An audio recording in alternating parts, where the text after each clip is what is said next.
యేసుక్రీస్తు సర్వశక్తి కలిగిన ఉన్నతమైన నామంలో మరొకసారి ఎవ్రీడే విత్ జీసస్ అనే కార్యక్రమాన్ని చూస్తున్న మా క్రైస్తవ కుటుంబాలందరికీ మా హృదయపూర్వక ధన్యవాదాలు. ఈరోజు ఒక లేఖన భాగాన్ని ధ్యానం చేసుకోవడానికి ఇష్టపడదాం. మన దేవుడు సర్వశక్తి కలిగిన దేవుడు. అందుకే ఆకాశం ఆయన సింహాసనము, భూమి ఆయన పాదపీఠం అని దేవుని వాక్యం చెప్తుంది. అంత గొప్ప దేవుడిని కలిగి ఉన్నప్పుడు కొన్నిసార్లు మనకి చిన్న చిన్న శోధన, చిన్న చిన్న సమస్యలు, చిన్న చిన్న ఇబ్బందులు వచ్చినప్పుడు నా దేవుడు చేయగలడా, ఎక్కడో తెలియని అవిశ్వాసం పనిచేస్తుంది కదా, ఎక్కడో తెలియని అనుమానం పనిచేస్తుందా. అందుకే అంటాడు బైబిల్ గ్రంథం, ఏమీ సందేహం లేకుండా అడుగువాడికి దేవుడి కార్యం చేయను అని దేవుని వాక్యం చెప్తుంది. సందేహించుకో, అనుమానించుకో, నీ దేవుడు ఏమై ఉన్నాడు ఈ ఉదయకాల సమయంలో ఒకసారి ఆ లేఖన భాగాన్ని ధ్యానం చేద్దాం. బైబిల్ గ్రంథం ఉన్నట్లయితే కీర్తనలు 135 అధ్యాయము 5వ వచనం. యెహోవా గొప్పవాడనియు మన ప్రభు సమస్త దేవతల కంటే గొప్పవాడనియు నేను ఎరుగుదును. ఇక్కడ దావీదు రాస్తూ అంటున్నాడు, మన దేవుడు గొప్పవాడట, సమస్త దేవతల కంటే గొప్పవాడు అని నేను ఎరుగుదును అంటున్నాడు. ఈరోజు ఒకసారి ఆలోచన, మనకు తెలియాలి మన దేవుడు ఏమై ఉన్నాడు, మనకు తెలియాలి మన దేవుడు ఎంత గొప్పవాడు, మనకు తెలియాలి మన దేవుడు ఎంత శక్తివంతుడో, మనకు తెలియాలి మన దేవుడు ఎంత బలవంతుడో, మనకు తెలియాలి మన దేవుడు ఎలాంటి కార్యాలు చేయగలడో. కొన్నిసార్లు మనం మర్చిపోతాం కదా, ఎర్ర సముద్రాన్ని 2 పాయలు చేసిన వాడు మన దేవుడే, ఆకాశం నుంచి మన్నాను కురిపించిన వాడు మన దేవుడే, సింహాల నోరులు మూయించిన వాడు మన దేవుడే.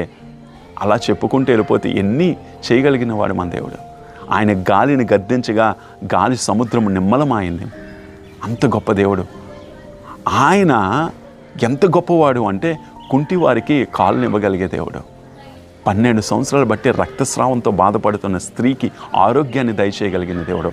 38 సంవత్సరాలు బట్టి బెతస్దా కోనేడు దగ్గర శరీర అవయవాలు పనిచేయకుండా అలాగే కూర్చొని ఉన్నవాడికి ఆరోగ్యాన్ని ఇవ్వగలిగిన దేవుడు మన దేవుడు.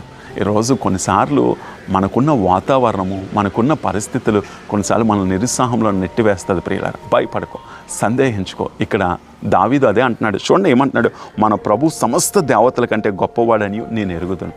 నువ్వు తెలుసుకోవడం కోసం ఈ లేఖన భాగం దేవుడు నీతో మాట్లాడుతున్నాడు. ఏ పరిస్థితిలో ఉన్నా, శారీరకమైన బలహీనతలు ఉన్నాయా, ఆత్మీయంగా దిగజారిపోతున్నావా, బలము లేక కృంగిపోతున్నావా, ధనము లేక నిరుత్సాహపడుతున్నావా, అయ్యో ఏంటి నా కుటుంబాన్ని, నా పిల్లల్ని, నా కుటుంబ వ్యవస్థని కట్టుకోలేకపోతున్నాను, భయపడుకో. ఈరోజు దేవుడు నీతో మాట్లాడుతున్నాడు. ధైర్యము తెచ్చుకో. నీ దేవుడు సమస్తానికి కారణభూతుడై ఉన్నాడు. అందుకనే గాడ్ అనే మాటకి అర్థం ఏంటి తెలుసా? GOD. G అనగా జనరేట్ చేసేవాడు నీ దేవుడు. ఉత్పత్తి చేస్తాడు. ఎండిపోయిన ఎముకలకి జీవం ఇవ్వలేదా? చూడండి, శూన్యం నుంచి సృష్టిని తయారు చేయలేదా? ఆయన ఉత్పత్తి చేస్తాడు. అనగా ఆర్గనైజర్. ప్రతిదీ క్రమంకి వెళ్తుంది. ఈరోజు ఉదయాన్నే లేవగానే ఎవరు చెప్తున్నారు సూర్యుని రమ్మని, సాయంత్రం అయ్యేసరికి ఎవరు చెప్తున్నారు చంద్రుని రమ్మ. దేవుడు క్రమంగా నడిపించే దేవుడు. నీ జీవితాన్ని కూడా క్రమంగా నడిపించాడు. నీ జీవితంలోని జరగదు అనే దాంట్లోంచి ఉత్పత్తిని కలుగు చేయగలిగాడు. D అనగా డిస్ట్రాయ్.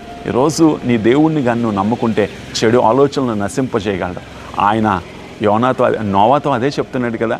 నోవా యొక్క జీవితంలో చూసినట్లయితే అందరూ కూడా వ్యతిరేక దిశలో ఉంటే 40 రోజులు ఎడతెరుపు లేకుండా వర్షం పడగానే అందరినీ నశింపజేయగలిగే సామర్థ్యం కలిగిన దేవుడు. ఈరోజు నీకు వేరుగా రూపింపబడుతున్న వ్యక్తులు, నీ మీద తప్పుగా మాట్లాడుతున్న వ్యక్తులు ఎవరైనప్పటికీ వాళ్ళని తుడిచిపెట్టగలిగే సామర్థ్యం కలిగిన దేవుడు నీ దేవుడు. ప్రియులారా, నీ దేవుడు గొప్పవాడని, సమస్త దేవతల కంటే ఉన్నతమైన వాడవని నువ్వు కానీ తెలుసుకోగలిగితే నీ జీవితాన్ని దేవుడు ఆశీర్వదించడానికి ఇష్టపడతాడు. నీ దేవుడు ఎంత గొప్పవాడో ముందు తెలుసుకో.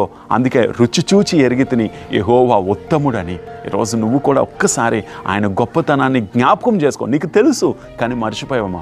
జ్ఞాపకం చేసుకొని ధైర్యంగా ముందుకెళ్ళు. నీ పరిస్థితులు మార్చగలడు, నీ యొక్క స్థితిగతులను మార్చగలిగిన దేవుడు. కళ్ళు మూసుకుందాం, ప్రార్థన చేద్దాం. మా తండ్రి, మా ప్రభువా, ఈ ఉదయకాల సమయంలో ఈ వాక్యాన్ని చూస్తున్న వాళ్ళందరూ కూడా మా దేవుడు ఎంత గొప్పవాడు అంటే సమస్తాన్ని సృష్టించగలిగిన గొప్ప దేవుడు. మా దేవునికి అసాధ్యమైంది ఏదీ లేదు ప్రభా.